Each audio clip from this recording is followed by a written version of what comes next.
bisa dinikmati oleh semua kalangan. Maka dari itu mari kita berdoa bersama, semoga Hotel Merkur dan Sukses Jaya Group selalu diberi kelancaran, kesuksesan, serta senantiasa mendapatkan berkat, rahmat dan hidayah dari Tuhan Yang Maha Esa. Amin, amin ya robbal alamin. Kaya ngono kuwi yen banjur digebyawiyah apa-apa dipangkas hari jadi kabupaten kota nanggap wayang ra entuk, wong syukuran perusahaan ra entuk, engko mesake seniman ki ora kena dipadhakake kaya hiburan liya-liyane. Sing jenenge seni budaya kuwi jati diri bangsa. Ya, mulai yo hebat banget Hotel Merkur ya Pak. Sangat luar biasa. Matur nuwun dumateng Pak Harsono, Ibu Eli, Mas Nanang, ya kabeh wae keluarga besar Hotel Merkur. Ora mung Hotel Merkur lan keluarga besar Pak Harsono, sumrambahipun para warga masyarakat ingkang tumplek-blek tresnani dumateng budaya wayang. Mugi-mugi sedaya tansah pinaringan hayu lan rahayu durga mendak kala sirna yuwana basuki. Sedaya tansah pinaringan murah sandang pangan, pinaringan tentrem lahir batin, slamet donya tekan akhir. Allahumma amin. Hasbunallah wa ni'mal wakil. Ni'mal maula wa ni'mal nasir. Wala haula wala quwwata illa billahil aliyyil azim. Gusti Allah sesembahanku ingkang tetulung marang aku, ora ana daya winantung panjenengan saking Allah kang maha aku.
Gusti Allah sesembahanmu rintan lan kalu mong limang waktu kanggo mbrasta mung karo nafsu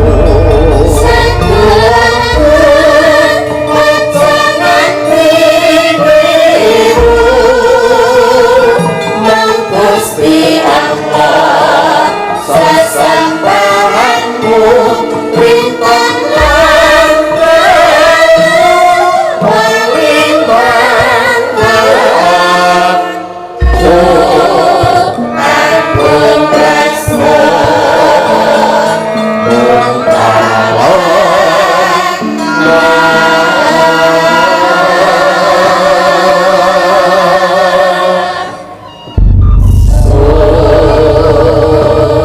sadurunge ngaturake lelagon iki ana dawuh pengumuman tolong mobil dengan nomor polisi AE 1432 CF dipindah sebentar karena mobil di depannya mau keluar. Oh iya, mergo apa-apa yang arep metu biasanya yang ngabari ngene ya, Mas. Ngono kuwi. Saya ulangi lagi, bose toh. Mobil dengan plat nomor AE 1432 CF. Ya, AE. AE iki plat nomor kene iki seneng karo Rea kok, Nduk. Kok iso? AE. Iya, monggo dipindah. Matur nuwun. Nggih pemanasan mumpung ketemu karo anak wedok. Wis suwi ora ketemu. Wah iya. Iki seni mati multi talenta. Nembang campur sari ya wis kulino, nggen apa kuwi jenenge musik jadul. Apa kuwi jenenge Lorenza ya wis tahu. Ya. Terus nggen tembang-tembang qasidah ya kulino, tembang klasik nggen wayang pancen ya bibit kawite ya saka wayang, mergo wong tuane kuwi ya dalang, mboke ya sinden. Oh, sing duwe sanidi kuwi. Sahabat Niken Salindri dan Cahya Kuntadi kuwi. Ya. Mbak Niken Salindri. Men jumeneng luwih dhisik. Ya. Dihormati ya, dihormati sing alusan luwih dhisik nggih pemanasan sadurunge ngaturi Mas Duojo. Oh ngono. Ngono kuwi. Monggo dihormati, Cok. Ku tak tang tak dang dang dang dang. Oke, dados yuk.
Fan beratnya nyuwun tepuk tangan yang meriah untuk Niken Salindri hadir di tengah-tengah kita. Iya. YouTube kuwi bareng enek Niken penontonnya nganti 7.000. Wah, tenan. Mongko lek renek Niken iki 250. Ayo. Luar biasa. Halo, assalamualaikum Cahayu. Waalaikumsalam Bapak. Aduh, Bapak nganti kangen nganti lek turu ngimpi ketemu sampeyan tenan. Mila. Tenan kuwi serius. Aku rumah saku kuwi pas itu kata-kata buat menyenangkan hatiku apa kata-kata modus? Fakta, aku sumpah pocong wani lek iki, tenang. Nah. Aku iki tawar mayang nang ndi buke si Ngawi apa ngendi kae. Lah gandeng mungkin transite iki ora ana nggone, aku turu ning mobil. Aku turu rumah saku sampean teko wis gelungan kaya ngono kuwi nggugah aku. Pak, Bapak, tangiyo. Aku ya tangi, ning sing tangi dudu mripatku. Lah apa nih Pak? Atiku gumrega mergo arep mayang bengi kuwi ngono lho. Atine kegugah gara-gara tak gugah kuwi mau ya Pak ya. Oh, ngono kuwi fakta, tahu tenan aku ngimpi kaya ngono kuwi. Salim dulu. Salim dulu. Jan bocah-bocah. Kok ndak cipika-cipiki? Sini no, mosok bapake kon rono. Dalang arep cenanangan tekan kono yo enggak boleh sampean sing rene. Engko penggemare aja menghujat wong ya anake dhewe. Ngeri ya Pak kita. Ayo timbangane diambung codot-codot tak ambungi dhewe. Nduk sehat-sehat ya Sayu. Dan. Iki aku ora raup 7 dino. Silakan menyapa terutama mengucapkan terima kasih kepada Bapak Harsono, Bapak Ibu Harsono Eli. kalian Ibu Ibu Eli kenapa? Bu Eli. Ibu Eli. Nggih. Amargi sampun nimbali kula kalian rombongan Ki Cahya Kuntadi Madangkara. Mugi-mugi sehat selalu, panjang umurnya. Semoga lancar rezekinya. Semoga mengadakan tontonan seperti ini yang bisa menghibur masyarakat setahun sekali. Amin. Tambah melimpah ruah rezekinya. Itu Bu Eli sama Pak Harsono itu owner dari Hotel Mercure ini. Betul, juga komisaris Sukses Jaya Group. Jenengan mau teng mriki mau to Pak, tanggapan niki mau lho Pak. Apa? Jenengan dicepaki kamar napa mboten? Cepaki. Dicepaki to Pak. Oh, ning aku bingung aku. Napa? Bar nguyuh bingung renek cibuke. Ya kudune sampean ki ning gone kamar mandine. Apa? Kamar mandine khusus dige ngresiki sing ning gone hotel-hotel ngono kae lho Pak. Kan malah enek jebore. Oh, nenggen Kamar mandi satpam. jangkrik aku iki dalang nang ndi diajeni mosok kaya padake ngono kuwi. Kok mosok Iki uga matur nuwun karo putrane kuwi Mas Andi Halim, karo Jenderal Manajer Pak Nanang Sumarjono ugi Ibu garwane Pak Maidi, Wali Kota ing Madiun, Bu Maidi kepareng rawuh. Piyaine. Nggih. Omong ono golek petuk karo Pak Maidi kok nanggap wayang dhewe ngono ya. Nggih bulan depan tirose Pak. Bulan depan. Nggih, alhamdulillahirabbil alamin. Pripun Bu? Oh, habis lebaran Pak. Amin. Nggih, matur sembah nuwun Ibu. Alhamdulillah padahal wong ya ora omong apa-apa. Lambene wong golek dhuwit ngono kuwi ya Ken ya. Nggih, ngono ben ketara wo berarti apa Bu Marjani. Bu Maidi ki arep lebaran ki nanggap Cahya Kuntadi karo Niken Salindri. Ngono ben disekseni wong akeh, Pak. Terus? Sida ra sida wis ben urusane, Pak. Lah engko lek ora sida Pak Maidi karo Ibu ya malah izin lho. Lho, awak dhewe nanggap ning ngarep omah apa ning ngarep omah Pak Maidi. Ade tanggap pokoke ning kono pentas ngono. Ade pentas dhewe, Pak. Lah terus sing bayar sapa? Alah keri Pak lek kowe. Engko lek wonge sungkan. Nggih, intine selamat sukses untuk Bapak Maidi masih dicintai oleh warga masyarakat Kota Madiun. Alhamdulillah, semoga sehat selalu. Doa yang paling penting itu adalah sehat selalu. Amin. Liane masalah rezekiku pikir kari sing penting sehat selalu. Kalau kita tidak sehat tuh kita tidak akan mendapatkan rezeki. Nah, 100. Iya. Nggih. Disapa juga itu penggemar jenengan. Disapa juga nggih. Lek karo bapak piyai kene wis kulino mirsani lek karo jenengan arang-arang lho dludak nanti tekan mburi. Nggih, kula teng Madiun nggih jarang-jarang. Nggih to. Ngaturaken assalamualaikum warahmatullahi wabarakatuh. Sugeng dalu masyarakat yang ada di Kota Madiun bersinar. Semoga mendunia, semoga panjenengan sedaya dipun paringi rezeki ingkang kathah barokah, saged munggah haji, saged to. Piyai Kota Madiun kene wis munggah kaji kabeh. Oh, kok iso? Mergo ning kene enek replikane Ka'bah ning kene enek. Bendina manasik wong kene iki. Wong Madiun kan jane sugih-sugih Pak. Iya. Wong wis kok Singapura barang kok. Masa? Alun-alune nek Singapura barang, Pak. Oh, to. Heeh. Sing anyel aku mau lho. Lah nek Palang Sepur to uwi iki nutup. Iki mobilku ning kene. Lah kok sepure liwat mburine mobilku to, Pak. Ngono kuwi lho mau anyel nih aku iki sing liwat mburiku iki piye lho. Lah Madiun ini kota yang maju lho, Pak. Heeh to. Sepuri ora dideleh ning gone rel, ning dalan. Ayo, kuwi hiasan ya, Nduk, ora. Nggih. Ya saiki nembang Cahayu. Nggih, Pak. Ya iki wis kangen karo suara. Sing halus riyen nggih. Halus wae ning engko bar langgam kena dindandukne ngono lho, tak ketang sithik. Oh, ngoten. Nyuwune napa, Pak? Men ora ditinggal katresnanmu karo Piai Medion lan Bu Wali. Nggih. Ngaturke ninggal katresnan ngono piye? Setuju ora? Oh, nggih, nggih. Nggih. Mengke di versi C ngoten to, Pak? J iki apa? Jaranan. Oh iya. Cocok versi J. Tapi niki dibawani napa mboten, Pak? Oh iya Bawani jelas. komplit Bawa no to. sampean eman-eman ora bawa. Nggih. Ayo. Niki Dasare. bawane tentang Dimas Niken Salindri. Oh iya to. Niki cakepane niki sing damel niki lemboten klentu Sapa to? Pak Sukron. Pak Sukron. Nggih, terus sing nyanyi Ibun, Heeh. terus jenengan sing nyawang. Oh iya. Aku nyawange marem nduk aku isane ya. Wis tuwek disawange marem ya. Coba dibawani dhisik apa pangkur apa? Nggih. Anggur Niken Salindri. Apa delon awakmu nang nggen layar ki lho kan. Masalah. Jan kaya Romeo Juliet ae dhewe ya. Ayo nggih. Ya nduk Niken Salindri ya. Dimen budayang ram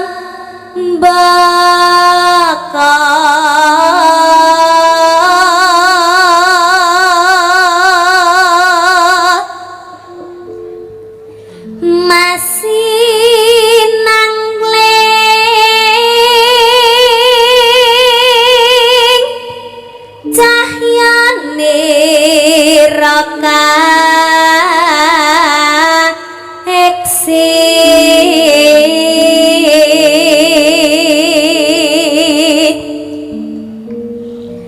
nimas mesti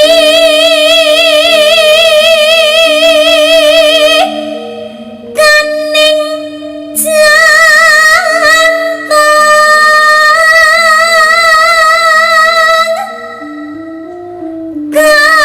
jantong kanyakang saking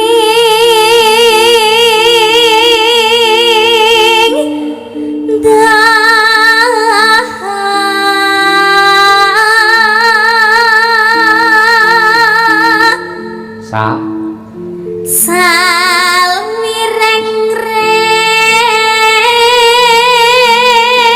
salmireng-reng nambang beksa was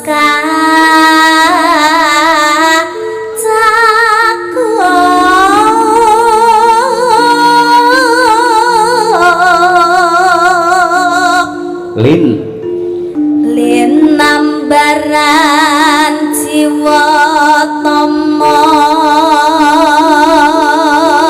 terakhir Dri. driya sumarah mring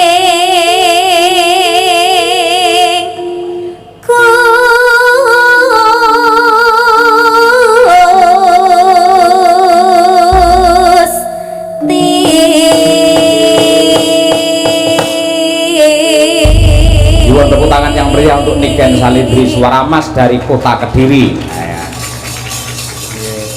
Jos duk pindah rono men seneng. jenengan kembali. ngusir kula to, Pak? Ngusir kula to? Loh, ora kok ngusir sampean nang kene Sampeyan wis Selawase mau to, ra- Pak, tak ceduki. Cukup tahu, Pak. Aja kaya ngono kuwi wong gampang mutungan. Tegese kan konsumsi untuk penonton. Kuwi nyandi adoh men iki. Niki tanggane Oh, iya. mriki. Ah, ning kono iki men penggemar sampean iso seneng. Kuwi lho, ting ceruwentel kamera iso ceruwentel kaya ngono. Halo ibu-ibu yang di sebelah sini, mana suaranya? Aduh. Bapak-bapak di sini mana suaranya? Penggemarku ya enak. Ibu-ibu yang di depan mana suaranya? Yoko mana suaranya? Sing gak bengok pecat, sing gak bengok pecat. Yoko mana suaranya? Sinden mana suaranya? Pak Cahyo mana suaranya? Iya. Cita-citane jenengan tadi niku, Pak. Hah? Apa? Dadi guguk. Sapa? jenengan. Ya ora ngono kuwi. Tidak boleh lho, Pak.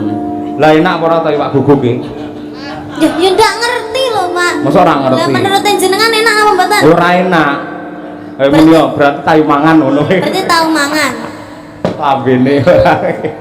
Ya niken salindri langgam sak rambahan terus dijarangke. Wah iki top iki. Monggo. Dados, Duk. Yuk. Nangis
dunia niken salindri.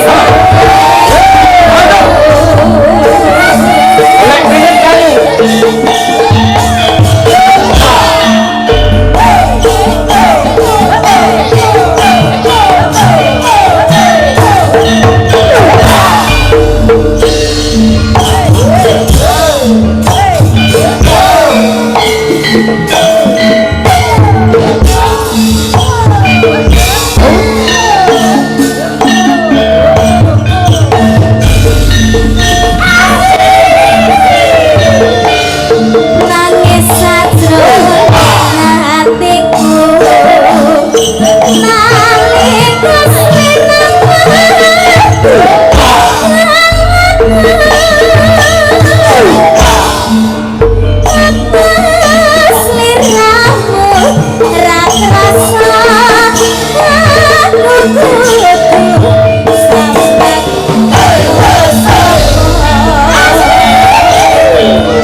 luar biasa, terima kasih ya. Bocah suarane beantere kaya ngono, jogetane ya luwese kaya ngono. Tur yen tak pelajari pancen lekuk-lekuke wajah saka Niken Salindri lek didandani apa wae mesti apik. Iya apa? Ngono kuwi. Pancen wis bocah lah tenan. Elok, ya jos tenan. Nganti sing mirsani streaming iki ada 8.800 penonton. Ngilek rawuh ning kene kabeh ora cukup iki dalan iki. Ya. Klebu iki genduk Niken ya nggawa streaming dhewe. Heeh. Melu live lumantar channel apa? Niken Salindri Family. Wah iya.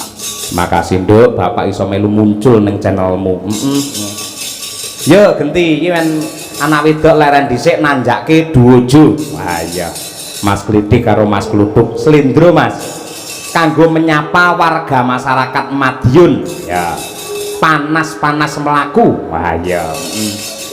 Dasare kene iki nggen sepur ya, Mak. Nggen sepur ngaturake panas-panas melaku ki pas untuk memberi support kepada duo Jo supaya naik di pementasan. Monggo, Madangkara. Dados.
Panas melaku kangge ngurmati dan menyapa para penonton serta Mas Klitik karo Mas Kluthuk. Nggih. Sugeng dalu Mas. Sugeng dalu macange Yulimbo. Nggih, rawuh jam pinten niki, Pak? Sawetawis saking Blitar tabuh sedasa ndugi ngriki. Alhamdulillah. Nggih. Kali panitia lak sampun pitakok kantuk pakurmatan to jenengan. Nggih. Riyen kedak-kedak kula atasane. Sing ngriki radi lenggah rumiyin kedah. Nah, gen mengke kersanipun sekeca sedaya sami menikmati. Karena niki tontonan untuk masyarakat Madiun. Iki sedekah utawa sedakoe ya kuwi Hotel Merkur. Sukses Jaya Group. Siap.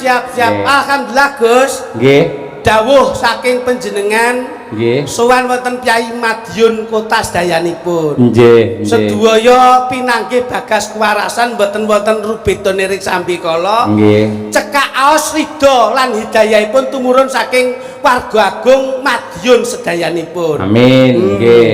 Pripun jenengan malah nggih pikantuk pakurmatan sempat istirahat wonten kamar hotel to Pak? Lah kula malah saking penake nggon ku moh dandan ngeten iki kok. Lah terus? Pengen kula niku nggih turu teng nggen penak, fasilitas penak VIP njur mulih sangoni, ngoten lho. Ngono jenenge ora tanggung jawab. Ning paling mboten sangono mboten kedah materi to, Gus. Lah terus? Materi itu nomor belakang. Yang penting itu adalah doa. Ora et labora, bekerja sambil berdoa. Nggih. Ini ngoten lho. Bener. Ngoten. Lah jenengane piyayine modern. Nggih. Wis kulino sapa ning endi-endi Estu. ora bakal gumun karo teknologi. Amin, Sing amin. kula mesake iki masih sampeyan iki lho. Bab napa? Mas Bluduk kula ngerti wau. Pripun? Mas mriki dicawisi hotel kali panitia. Nggih. Lah dhek arep mlebu ning lift. Masyaallah, arep mlebu ning lift sandale dicepot. Mbok aja ndesit-ndesit banget ngono ngapa to? Zaman milenial itu paling tidak harus bisa update. Ngono lho. Kowe iki kudu ngerti zaman, ngerti hotel ini kok bingung banget ki ya ngapa ngono lho. Lho, kok malah tinggal-tinggal tok iki lho. Ya kowe iki omong wae modelmu kok. Nggih, mudah-mudahan dalam rangka Disnatalis SMP Disnatalis matane. Wong tasakuran kok Disnatalis iki lho. Tutuk Disnatalis SMP dulu iki. Loh. Masya Allah, tempatnya pas ini di jalan raya, pas di depan SMP Negeri 2 Madiun. Nyapa kok Disnatalis gitu? Tak kira Disnatalis. Terkait dengan ucapan selamat dan sukses toh tasakuran atas peresmiannya hotel ternama Madiun, ngono lho. Nggih, Yo kudune ngerti toh. muga-muga akeh omah sing didol. Loh. Iki bocah iki jane Kuwi mudhun ora ta Kakang, kuwi mudhun. Rene iki melu berdoa dan Lah iya ndongakne lho. Tangke. Lah iya, kan doanya kan sudah jelas. Pripun? Lah lek nun sewu lho iki lek. Lek profesine iki tukang tambal ban. Nggih. Ndongakne apa? Ayo muga-muga akeh wong sing bane mbledos. Lah iya wis jelas to. Nggih. Kan ya jelas. Saiki lek toko rokok. Ya muga-muga wong sing kentekan rokok akeh. Nah, saiki nun sewu. Saiki lek buka hotel priyo ndongakne muga-muga wong-wong omahe kadol. Kita nginep ning hotel kene kabeh. Piye ta iki kok malah-walik nggon pemikiran. Sampai ini keliru Mas Gluduk. Loh. Orang yang nginep di sini itu tidak karena tidak punya rumah.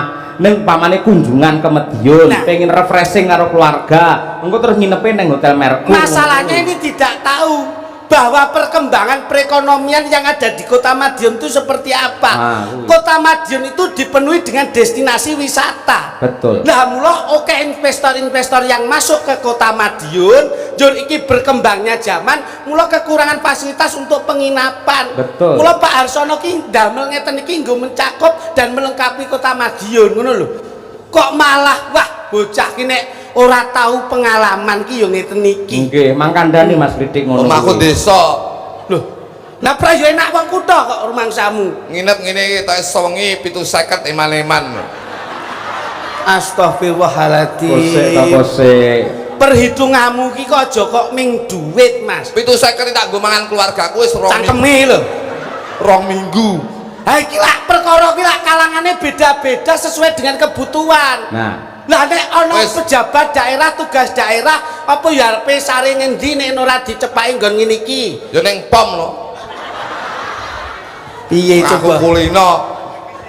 Secara gridnya itu beda, tingkatannya itu beda. Wong ki urip aja nggo gaya. Ning gaya dienggo urip. Kowe nek ngomong kudu ngerti tanggung jawab leh Iya. ngomong. Kowe nginep ning kene kemelinti. Gaya. Sewengi sak 300. Nggih. Mulih tele-tele kowe. Yo ning kowe kebangetan kowe Iya, Duk. Dik. Lah apa? Lah iki sing nanggap hotel Merkur, kowe iki kudune melu promosi kok malah Pak ngelak-elak Harsono kamu. itu Kula ora ngelek-ngelek. Tegese kalau memang itu butuh, manfaatkanlah kebutuhanmu. Aja mek trimo ning hotel ki mbok nggo gaya aja. Tapi digo butuh ora masalah. Ning lek mbok gaya aja. Loh. Ngono lho. lah gaya lan ora itu tergantung dengan kemampuan toh. Lah nek umpama duwe tenan gaya ya wajar Ya aja. apa-apa. Sing dari wong duwe ki piye? Ayo turah blawah. Wong apa kuwi? Awang duwe Sugih. kadonyan. Wong sugih. Nggih. Tak omongi kowe. Wong sugih ki lho mesti lek cukup. Ning lek wong cukup ki mesti sugih. Weh, apa kuwi contone? Lho iya lho. Wong cukup, Wong sugih ki lho mesti lek cukup. contone Wong sugih ki panggah pengen sugih. Mergo sing disawang wong sugih sak dhuwure. Ning lek wong cukup ki mesti anteng kuwi sing darane wong sugih. Aja ngahum-ahum wae tak apuki kene kok. omong. Berarti kowe milih dadi wong cukup. Nah, Lho iya lho, Bos. Lek cukup berarti kan padha karo wong sugih. Lho nggih lho. Nginep po ning Hotel Merkur. Lho, aku nginep ning kene gratis kok, Bos. gratis. Gelem nginep nek gratisan nih munyuk iki. Gratis kok sombong ki Lho iya lho. Lho, paling tidak sampean mau dipapake nggon ngeten niki, paling tidak mensosialisasikan oh iki lho nggone nyaman seperti ini. Wah, ini loh fasilitasnya seperti ini. Jadi secara edukasi dalam mensosialisasikan fasilitas hotel itu kami itu tepat sasaran loh. jeding kocol tok. Loh, malah kelasnya menengah ke atas loh. Menengah. Oh, Ke atas mewah piye? kaya ngono. Ke atas piye bareng aku cepet. Lho, kok kita kuning ngono ya aku. Ora ngerti iki, pengalamane mboten kaya kula panjenengan, Mas. Bangetan len desa Bareng banget. Di mana-mana Bareng mau enek semprotan lho. Ora enek ciduke ta semprotan lho. shower kae. Tak semprot kok keri ya. Ya Allah. Aku Ngene kok mbok omongke iki lho. Lho, iki lho pengalaman lho, Bos. Aku kulinamu gawe ciduk kok. Semprot Ning kene iki apa-apa sarwa otomatis. otomatis. Arepe siram ya otomatis. Iya. Arepe BAB juga otomatis. Arepe ngecem banyu wae ya otomatis. Nah, kuwi rungokno. Loh, ini fasilitas yang sudah menengah ke atas. Biarpun bangunannya megah dan mewah, tapi harga fasilitas itu terjangkau murah. Nah, ini loh. ngono kuwi. Kowe marai Kaya ruru wae lagi pembukaan lho. Lah, iki wis dibuka lho, Cuk. kok loro ya bareng Kowe lho, buka ning Google, buka ning Traveloka, wis ana harganya di situ. Nah. Kok iki dhek ngerti regane tak Oke. delani. Lah kowe ngopo mau mlebu kamar mongko wis tak omongi, "Tuk, kamarmu nomor 612." Kok randang mlebu nyapa? Ora nek kuncine kok. goblok. Bocah ki ra ngerti dikira omah desa, gawe kunci gombyok ngono kae. Oh iya. Saiki zamane modern tuh pakai kart atau kartu. Lah wong kartu digawa lah kok mung disaip tok. Tak kira ATM e. Ora ge buka. Lho iki tenan aku ngerti dhewe, bingungi dhek golek Masa tak- resepsionis mau. Lah aku ngantek bingung to duwe kartu nu. Telepon kula to, Pak. Heeh. Anu Dik, kamarmu wis penak, Bro. Anu Wis enak. Baca ngomong iki anu isin. Iki ra kena dibuka, muni ngono. Akhirnya aku bingung Pak, tamplekne lawang kene enggak buka. Aku pindah lawang kene. Kamu kan. Lah kok buka ning lift. Terus kula telepon. Mas, mbok yo sing rada cerdas saite. Sing modern. Kuwi ditempelke ning pintu, kok nek begitu nyala hijau berarti itu Matit pas. ngono, nek suarane. Iso mbok buka. Wah yo nek ngono, begitu pintu terbuka, kartu disai. Lampune ra murup. Ngono. Bingung neh iki. Weh, iki lampune cetekane ning ndi? Nggih, Pokoke anu, pokoke mugi-mugi kemawon. Ose iki dibahas iki. Kowe iki pelakak laris kondang tekan ndi-ndi gur perkara hotel ora ngerti kok. Wis to, tak omongi. Pon mugi-mugi kemawon. Mugi piye? Aja terus isin aku. Kowe iki karo adekmu dijak mulya. Iya, Mergo iya. biasane kuwi lak dandane ning sanding truk to kuwi. Arep tajak ning luar pulau ki apa-apa manajemen lak saya yang noto to, Mas. Oh, no, kudune. Hotel kula sing noto, pesawat sing noto. Lho niki wae kula culke dhewe mergo kok kapan rogo ngriki. Lah kok telepon ngurupi lampu golek cetekan. Lah yo tak omongi, cetekane ning ndi? Kowe mudhun lift, ha ning ngesorke nek kotak gedhi kae. Kuwi cetekno kok lak Mati kabeh. Akhirnya aku senani security. Kertu sing kok saiki mau ning kono mburi lawang iki lak enek tempate. Nah, Kok niki. cemplung ning rono mablek, biar murup otomatis. Bar niku golek iki dilebokne sapa? Kartune niki lho. Dibok ning endi kok sapa? Nah, dilebokne ngendi? Temboke graya ana. Lah Anggere lampune peteng kok, bareng tak graye iki lho opo dibek raine bojoku. Bojoku dibek brongos. masyaallah. Biasa Cobi penjian galih to. Lah iya. Akhirnya terus diincepke nggih Wes. milup niku wau. Nggih ampun alhamdulillah Pak sakit kula. Nah, Karena niki- pengalaman ini jadi saya berdoa karena pengalaman saya bisa menginap di hotel bintang 5 ini. Nah, ngono. Mudah-mudahan Merkur akan menjadi tujuan utama penginapan destinasi wisata yang ada di Kota Madiun. Tepuk Tepuk tangan tangan. untuk Merkur. Betul. Weh. Terus yang, Pak. Iya, mula terima kasih Pak Harsono Pak Arsono, sekeluarga. Bandung ya Pak, ngapunten kula wong desa Pak Arsono tadi ngapunten saestu Kok kula. ngapunten tuh langsung satu tujuan yang pasti, beliaunya itu yang mana secara bahasa itu detail ngono lho. Pak Arsono. Ngapunten nggih Pak Arsono. Makasih Pak. Ben bapak itu renan penggalih njur lila legawa. Lah iya itu Pak Arsono. Nggih ingkang pundi? Pak Arsono ngapunten nggih Pak Arsono. Saya hanya bisa berdoa Pak Aja Arsono. maju to, bapak ki ya ben lega ngono lho. Pak Arsono. Nah. Lah nggih yang mana coba? Ayo. Lagi iki wong ditangkap karo sing nangkap ra roh Loh, iki. yang tatak toh. Iki ya tata gendeng ya jadi iki ya. Lah nggih, terima kasih Pak Harsono. mohon Terima maaf. kasih Pak Arsono, mohon maaf ini hanya sekedar guyonan saja mudah-mudahan. Nyawangmu ki sing fokus ngono lho ngendi? Wis pokoke tak golek sing mantuk sing ndi lho. Ora fokus kok kepiye seniman kok ngene iki. Pak Arsono. Pak Harsono itu lenggah sama Jenengan aja nglekne kula. Jenengan harus sadar diri Mas Cahyo. Lho, saiki apa ya umum? Arep liwat nang nggen polisi tidur kok nuwun sewu. Tapi jenengan juga harus tahu bahwasanya jenengan sebagai warga Indonesia juga harus menaati peraturan lalu lintas yang ada di Indonesia. Lho iya bener Loh, pancen. tapi sampean kan sampean langgar semuanya. Kok iso? Lho iya, Masalah piye? sampean ora kayak tanda apa kayak? Es disret. Berarti tandane apa niku? Ora entuk mandek. Ngapa sampean mandek ning kene? Jaket. Pak polisi niku mang pindah riyen, Pak niku. Mas Cahyo. Nyampluk aku. Mas Cahyo solusine siji. Ayo. Piye? Kae kon jebol keprukno ndase iki lho. Lah kae iki ming sementara mergo iki ana hajat. Endi tulisannya sementara ndi ora elek kayak. Ayo. Kayak peraturan yang selalu ditangguhkan atau yang selalu ditaati untuk Aku mau nyun preso karo Pak Arsono. Pak, kalau wayangan di tengah jalan apa tidak mengganggu lalu lintas, izinnya apa enggak? Susah. Enggak apa-apa, ini izin dari Pak Maidi, dari Pak Kapolres untuk hiburan kepada masyarakat. Jadi ana tulisan ono ya ora masalah. Ngono kuwi. berarti itu rambu-rambu. Ya ngerti. Melanggar kan, Kok melanggar piye to? Aku kok melanggar piye to? Aku taat karo tertib karo aturan lho. Asin ini ora perkara Pak Maidi. Lah apa? Karena Bu Yuni dan juga saya yang hadir di sini. Kok iso gandengi kluthuk kok karo Bu Yuni lho? Kira paham iki. Bu Yuni itu garwanya Pak Maidi. Lah iya wi kegeden piak kurang cagak omonganmu. Ibu itu paling tidak secara religiusnya itu bagus, secara akademiknya juga luar biasa. Lah kok entuk ming super tetra ini gitu. Gue ora paham. Sebetulnya Bu Yuni itu dulu satu pondok dengan istri saya. Satu pondok. Satu pondok. Mondok di mana? Ibu Yuni yang pondok pesantren, bojoku ning gone pondok Ramadan. Ini yang selalu Wengko nek saya suwi tak nini nono ninggo. lah lo paling gudi lo nek. Boleh didigo satu pondok itu sama. Ngono lho, secara hukum agama itu akhlakul karimah turun ke jasadiyah masuk ke kolbiah itu sama, ngono lho. Lah kok pondok Ramadan tapi kan ibu itu pegawai. Loh, Bapak juga pemimpin daerah Kota Blitar. Kita tuh jangan memandang sebelah mata sebagai seniman. Contohnya Mas Cahyo Kun tadi, dalang ya dosen. Ibu Kesi iki lho, iki lho. Kesi lho. Mau ning kene ya pindah barang sama. Nek iki kesi iki kesot, ngono lho. Bu Kesi iki ya sinden ya dosen. Dosen. Seseorang tuh jangan memandang sebelah mata sebagai seniman. Walaupun saya sebagai seniman tradisional, tapi istri saya, Pak. Oh.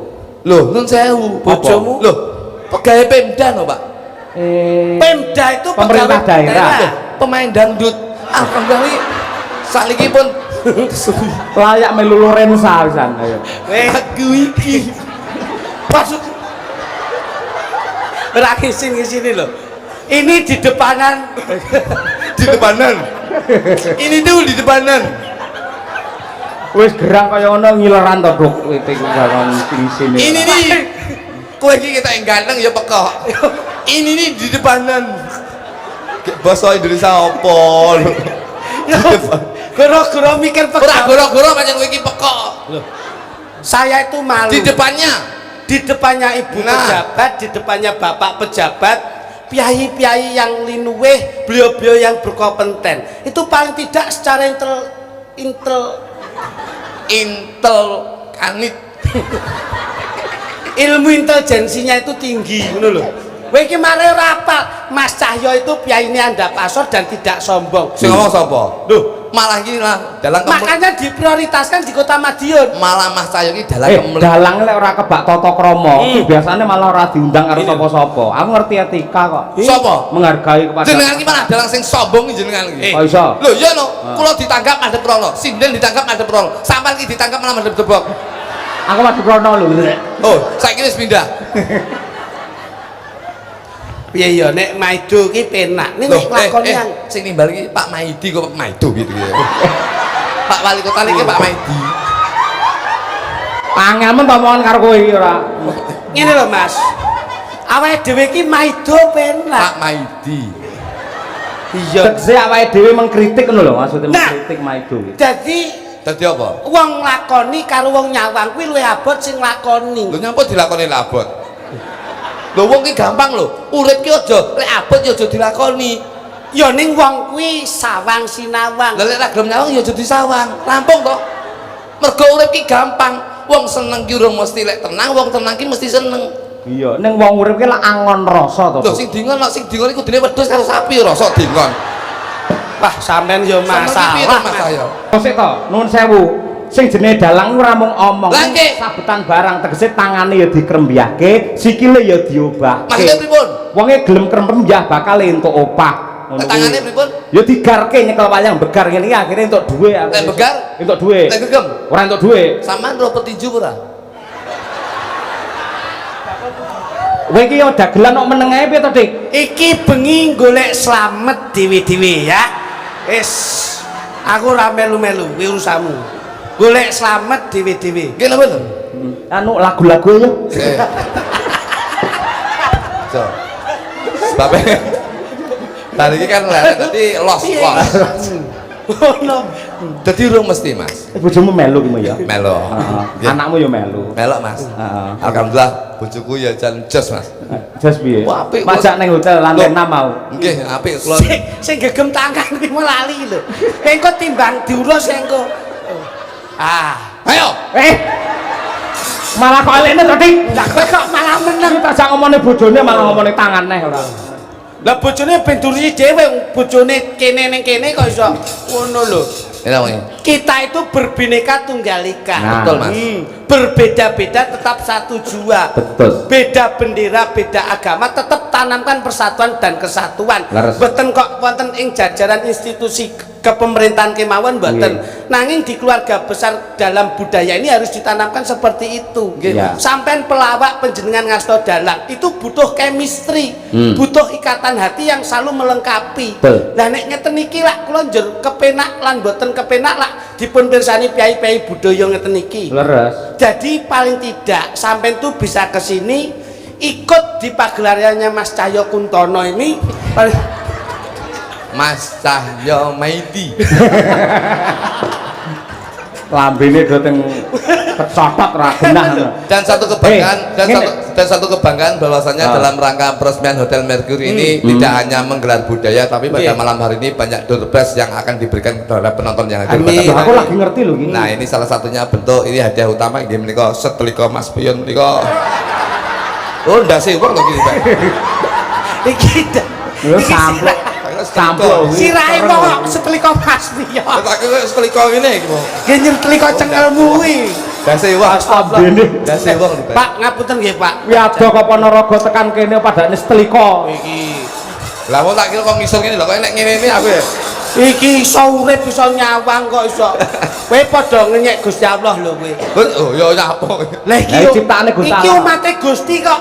Lah iya ciptane Gusti sing kaya setrika ngono lho nanti. Ngawur ae. Ngapura ya, Lek, ngapura. Peh. Ayo kono. Ya iki lho, sing duwe orkes Lorenza ya iki.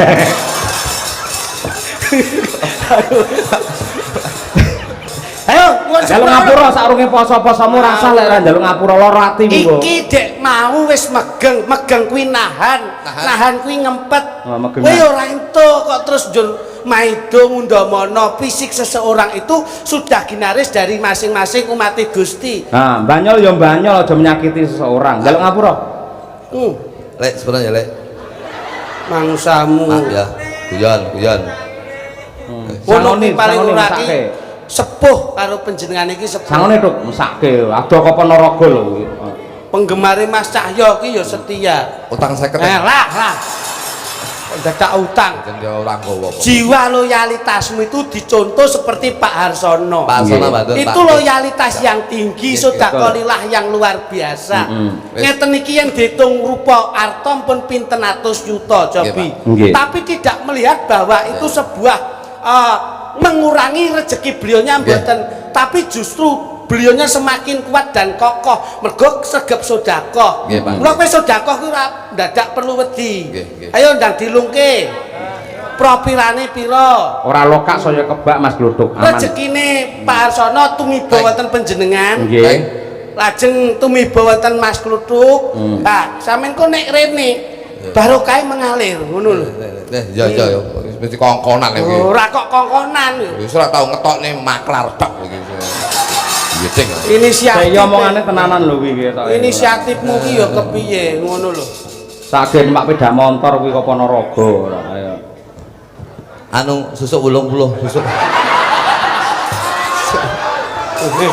Dagelan kondang kok kere. Astagfirullahaladzim. Susuk ya penting kok. Pokoke sing penting ikhlas iki nyawula. Ikhlas sing penting ikhlas nyawula. Len susuk 80 ya Len. Ya. Gila. Oh alah dilokne kok setrika 100.000 Ren. Kowe kudune ngelokne dheke ngene kudune unggahne kaji dheke kowe.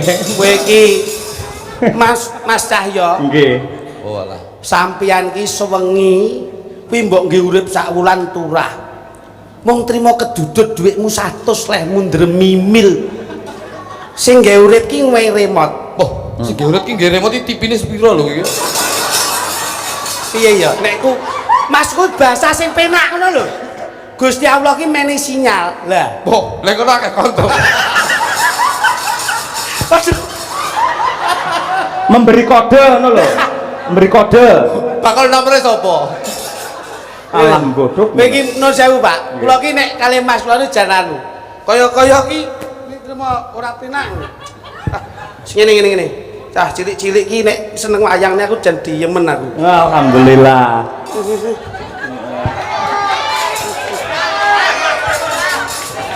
Jan ngono iki kena nggih contoh. Wis, matur nuwun. Seneng dono dria. Wong iki aja diitung, butuhe eneke pira lung. Makasih ya Mas Kritik ya, dengan dermawan tenan. Loh, kula ki langsung, Pak. Tak lungne lung. Kuwi wis to. Saya akeh rezekimu. Kaya ngono kuwi kaya adikmu lho, Yo, Dok. Pak, rasa sele entan sik nyilih. Seneng dono dria. Tak sedekahne rene. Sudah kali matamu. Lah nyapa to? Lagi dompetku. Teko. Nek ini lah yo mlaku to. Kok iso. Lah ngopo? Teko kowe. Leh, aja nangis lho. Berarti ra ikhlas sampean. Dompetku kowe. Lho nek lak wong ki nek unen-unen to. Apa? Wong kuwi mbuang siji mesti entuke 10. Bener, Wong berkali ki lipat. mbuang 100 entuke 1000. Ngono lho. Iki kurang mesti ya. Ora mesti piye? Coba. Susuk 80 lho, Ren. Mbok jaluk nek. Wong edan sing ikhlas ngono kuwi. Lah iya lho, ngono. Sik tak selani sik. Nggih. Kan genange sik. Duit kowe. Nggih. Wis ora sambok sawang. Dagelan Sik, Mas. larise kaya ngono. Mas. Jadi ngene Mas, kula duduhe nggih Mas. Ini apa? Sirkulasi. Sirkulasi dasmu. Piye to sampean iki? Sing bawane duit. Perputaran uang iki lho. Nah, perputaran uang. Iki lak awake dhewe menghadapi investasi rupiah to, mata uang to. Dadi nek nun sewu kula cuplek Mas. Nggih. Sampe iki nek tau mirengke dawuhe para yai. Siap. Sedekah kuwi ora kudu didudohke. Tersembunyi itu sudah menjadikan pahala yang luar biasa. Nah, Terus Pak Harsono itu tidak menunjukkan bahwa beliau itu kaya, sugih nggih mboten. Betul. Sugih ya ora malih, penak ya ora ndangak, sugih bondo ya ora pamer dodo. Betul. Nyatane iso nyenengke wong sak menimbane. Artane teng Mas Cahyo. Mas Cahyo turun teng ngene Yukesi. Yukesi sik ngedum yoga. Yoga didumke tukang son panggung, barokahe mengalir. Lah, terus duite ning sampeyan. Mbok keke bojomu barokah meneh. terus saiki ning panggung mbok dumke meneh barokah meneh. Dadi sama membantu barokahnya Pak Harsono, keluargane sampean yo karo keluargane bocah-bocah. Lah terus keluargamu piye? Yo keluargamu Yo keluargamu utuh lho iku. Loh, Iki apa Bepok? minurut remote Gusti Allah ki Repot gong repot dasmu iki. Arep Cuk nun sewu Cuk, lek sampean kaya ngono kuwi tegese sampean getun. Mboten Pak. Ora ikhlas. Lek ora ikhlas sampean rentuk apa-apa lho. Ikhlas Pak, ikhlas. nah catak no Saya ikhlas. Pak Harsono Oh. Saya ikhlas Mas Ayo. Oh iya. ikhlas dodone ning arep Wong Pak Arsono. Kira-kira wis kok adem duwe pira Dik mau Dik? ae ge wonten gangsal atus Mas Bang 100 lho. 500 lho. Oh, santai iki.